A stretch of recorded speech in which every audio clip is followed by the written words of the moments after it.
Harga cabai khususnya cabai rawit sempat melambung di pasaran, terutama setelah Nyepi harganya sempat mencapai Rp160.000 per kilogram. Namun saat ini sudah mulai melandai mencapai Rp70.000 per kilogram.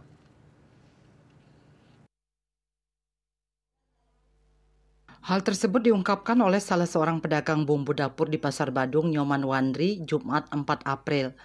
Selain cabai, bawang merah, dan bawang putih diakuinya juga mengalami kenaikan.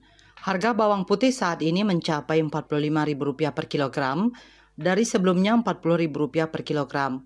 Demikian juga bawang merah yang sebelumnya Rp40.000 per kilogram, kini sudah Rp50.000 per kilogram. Hal senada juga diungkapkan oleh pedagang bumbu lainnya, Nyoman Surya Sutana.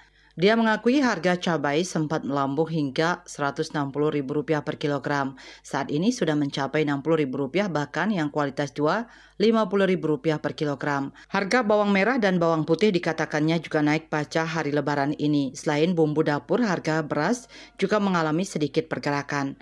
Pedagang beras di Pasar Badung, Made, mengatakan harga beras mengalami kenaikan Rp5.000 per sak atau 25 kilogram.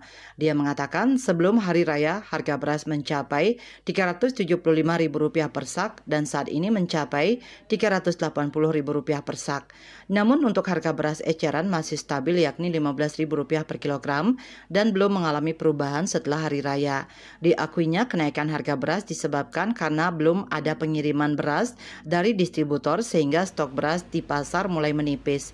Menurutnya pengiriman masih belum dilakukan karena banyak perusahaan dan karyawan libur.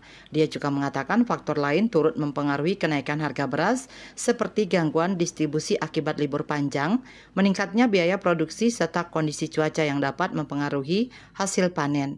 Ditambahkannya jika pasokan tidak segera pulih, kemungkinan harga beras akan terus meningkat. Widya Stuti, Bisnis Bali melaporkan.